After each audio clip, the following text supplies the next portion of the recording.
Hello everyone and welcome back to the channel. I hope you're all having a great day and I really do appreciate you dropping in. And if you enjoy my content, don't forget to leave a like. And if you want to know exactly when I post a video or go live, make sure you turn on notifications. And don't forget to subscribe. Today's video is going to be kinda dark, as per usual with most of my videos, so just want to make sure you know viewer discretion is advised. But that always tends to be most of my videos on my channel nowadays.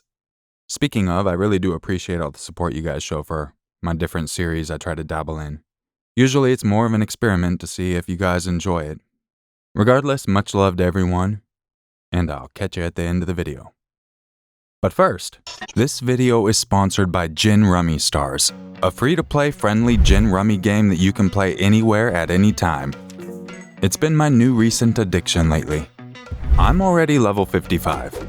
And I was completely new to the game about a week ago. The game is totally free to play for both iOS and Android, and it's the best card game. I've been playing it for hours at a time. In the game, you play against other live opponents, and they're very challenging from around the world. It really helps improve your strategic skills and trains your brain. If you don't know how to play, that's fine. I didn't know how to play before I tried it here. The app has a very easy tutorial you can follow. Each player's dealt 10 cards. You collect sets and runs and try to avoid extra high cards which count as deadwood. So like 3 of a kind or 4 of a kind, that counts as a set. Runs are if they're in order and in the same suit. Ace being low, king being high.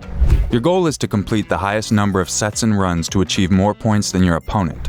You get a gin by using every single card, or you can knock when your deadwood is 10 or below. But you have to be careful because if your opponent has a lower deadwood, that could really hurt you. Gin Rummy rules are easy to learn, so you can master the full Gin Rummy strategy in no time and enjoy the best online card game with friends or family. Here's a short clip where I was playing and I won, because I'm very good at this game. At least I like to tell myself that. In the game, you can also find special variants like Joker Gin. You also have cool card decks to play with. And check this out, you can personally customize your own avatar. How cool is that? I am the snowman right now. Yes, I know it's not Christmas, but I'm the snowman. Do you think you have what it takes to win in Gin? How about you download the app and try to beat me at the tables? What are you waiting for? Click the link in the description to download the game for free and receive 600 free coins. And you also get daily chip bonuses. Good luck, because you're gonna need it if you come against me. And I will see you there.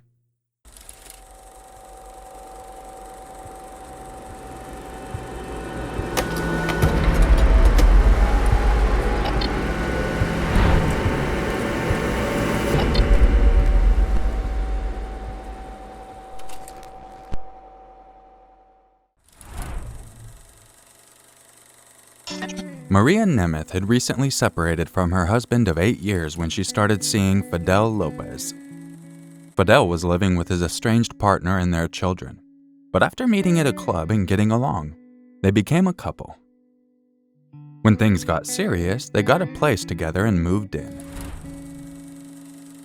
On September 19th, 2015, about a year after they started dating, they went to Fidel's mother's house for dinner. After that, they went out for some margaritas at a Chili's restaurant located next to their new home.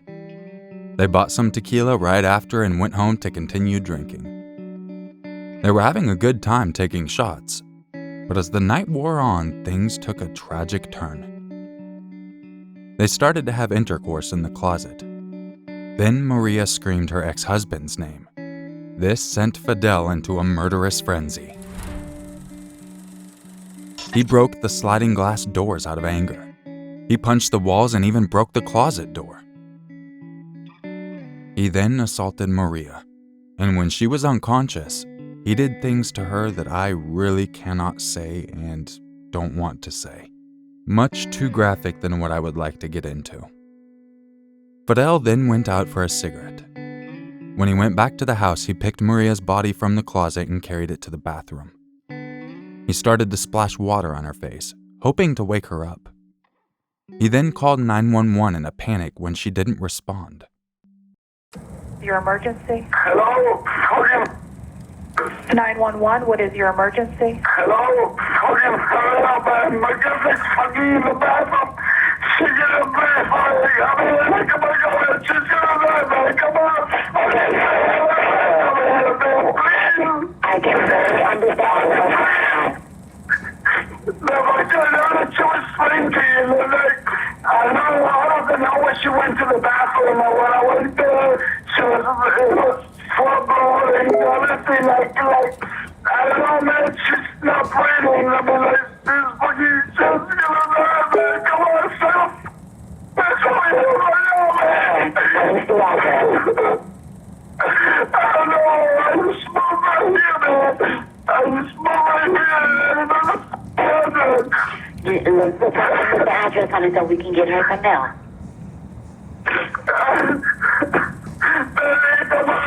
Please don't fucking close your eyes, Daddy, come on. Okay. I need to know something with the address on it so we can get her some mail.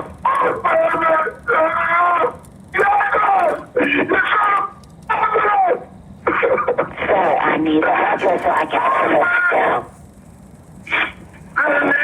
Listen, I'm right.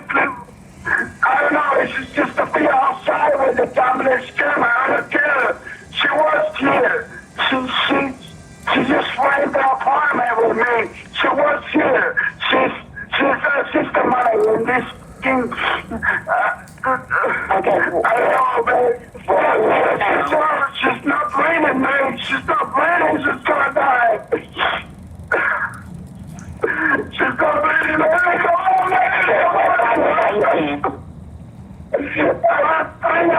What apartment are you in? Sir, tell me what apartment are you in? Okay, come on, Bobby, please stand up and break your eye. She's gonna die, man. Come on, she's gonna die. Sir, I'm gonna send you some help, okay?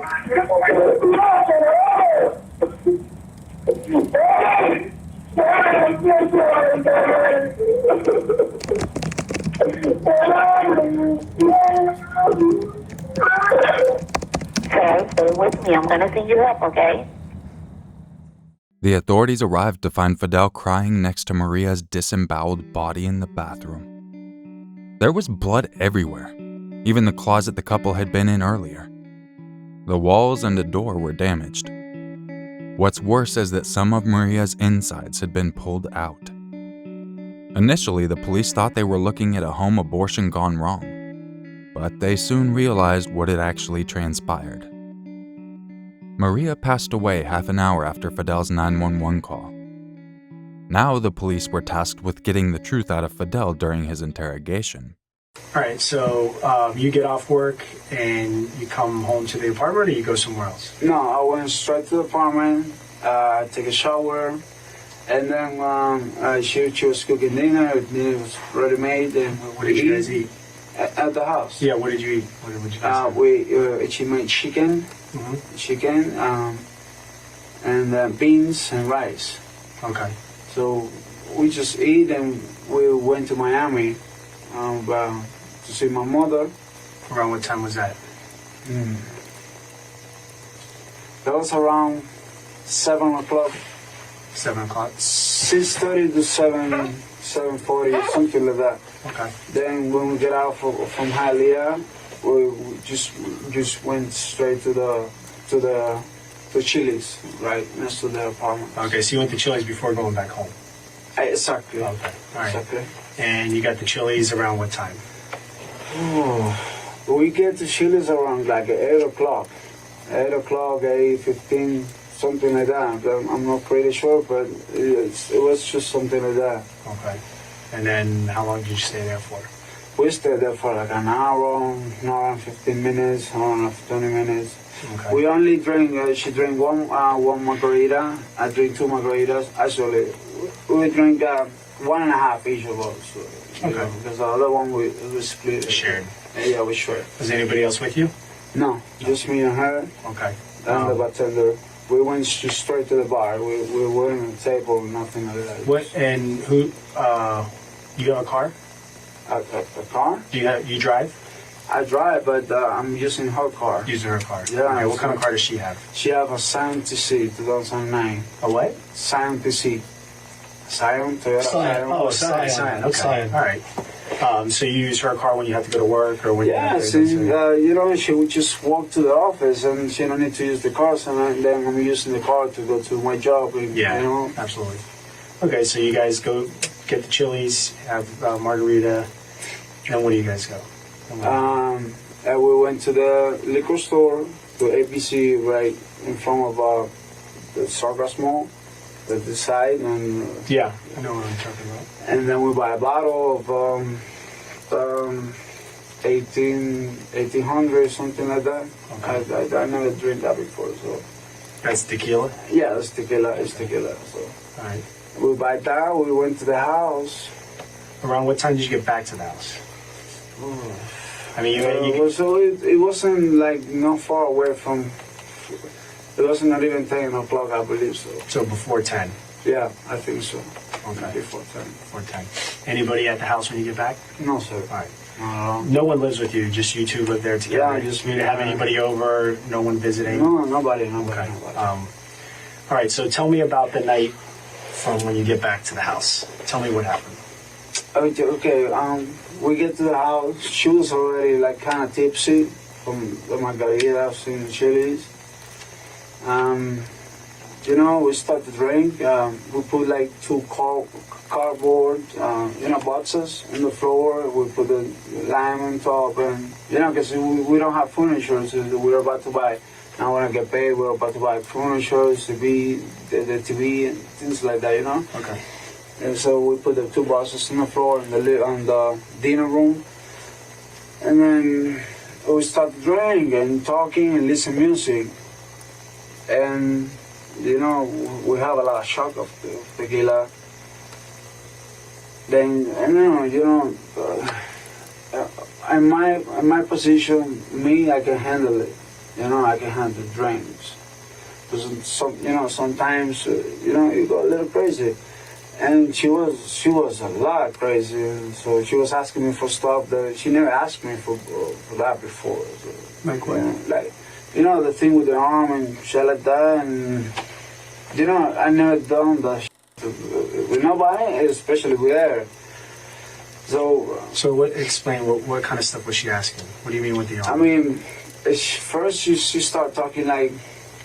Something like I was uncomfortable with it, like sorry, I'm just talking right now with you guys. Yeah. I want you to be open, and respect her, and absolutely, and You're not disrespecting her. You're just telling us what she told you, what she wanted you to do. And It's not disrespectful.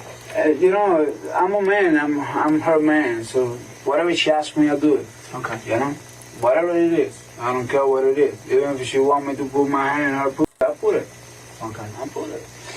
So she was telling me that, and then I don't remember really if I did it with the bottle too, or if I not, because I was really. What kind of bottle are you talking about? It's a beer bottle. A beer bottle. Okay. All right. So what ended up happening? I know she was asking you to do these things. Yeah, she was asking me all this stuff, and I was starting feeling like uncomfortable, because she never asked for that, and I know she was tipsy. But when we were doing the stuff and all the things, she told me she wanted to throw up to get out of the bathroom. Mm-hmm. So I get out of the bathroom, and I was outside. I believe I was smoking a cigarette. I don't remember if the door was already break or something. I really don't know. I know I break it because she's not strong enough to break it. What door are we talking about? The glass door. I just remember I see glass on the floor, man. I really don't remember when I break it or why I break it. To be honest with you, I really don't remember. Okay. The only thing I remember clearly is that I went to the bathroom and she was like not breathing. She was like this. And then it's when I called 911. And where was she? She was like between the toilet and the shower thing, like just handing like.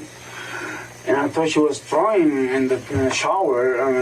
But she wasn't. You thought she was throwing up?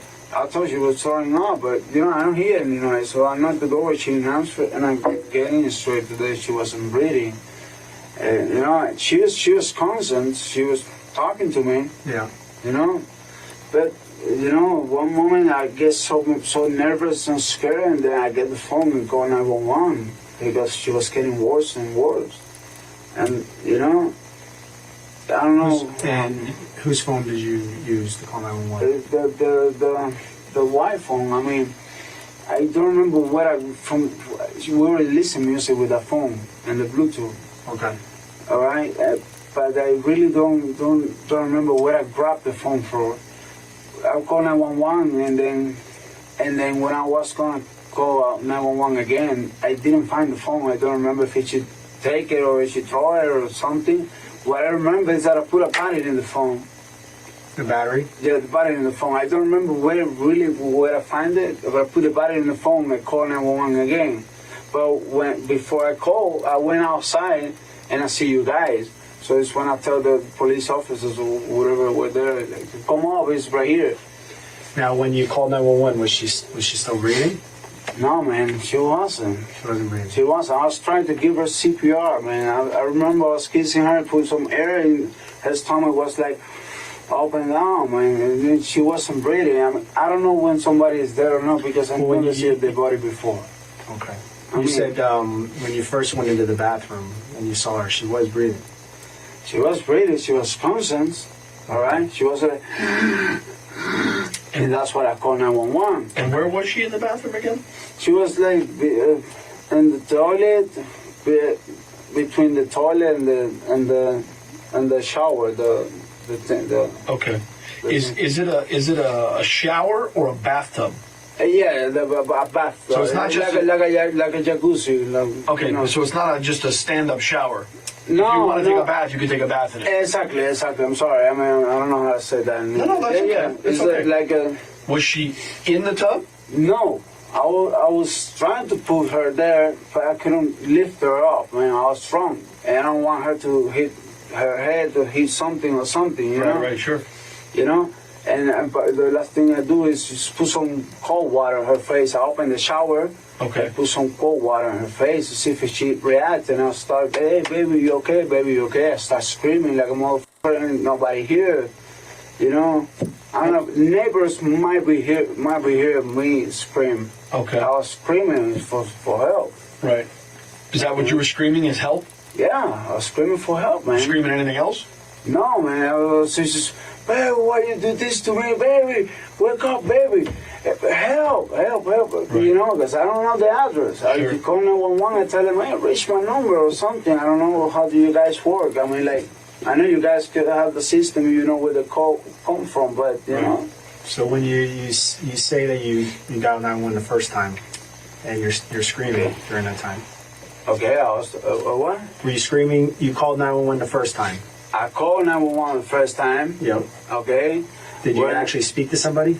I speak to somebody. Okay. I spoke to somebody, but she was asking me, where are you? The address. You know, I was so nervous that I just took the phone. Maybe I also wanted to throw the phone away and put it away, then stop, baby, and scream at her because I was so nervous. I really don't have the patience to deal with the address that I don't know. I know my girl is dying right there, man.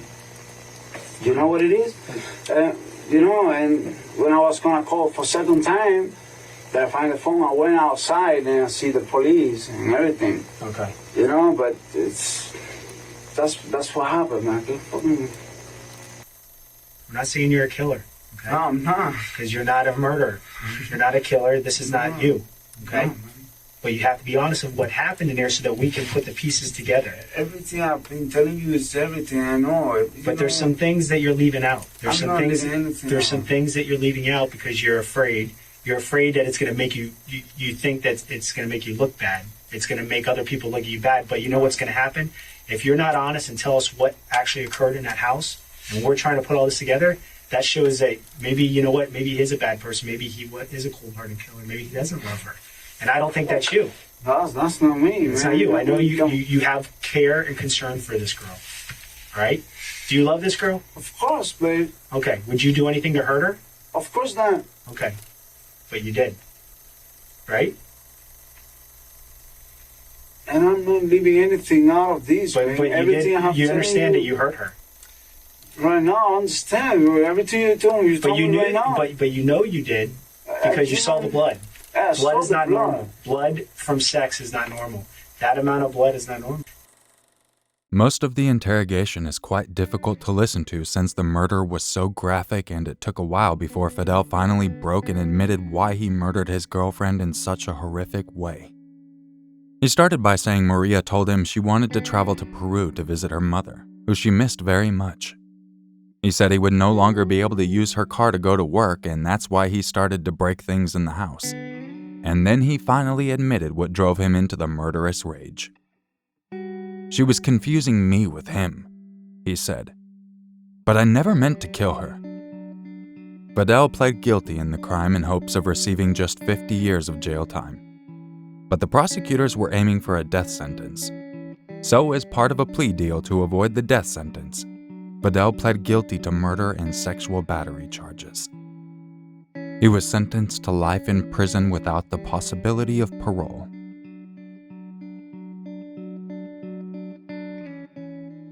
If you made it to the end of the video, I'm somewhat surprised, but I do appreciate it. Humans can be really dark people. I mean, even throughout all of history, when you look back at us, we've been pretty messed up as a general population. I hope everyone does their best to stay safe out there, because you never know when something's gonna take a graphic turn for the worst. And what's crazy is a lot of the time it can be someone you trust the most. I will catch you guys in the next video.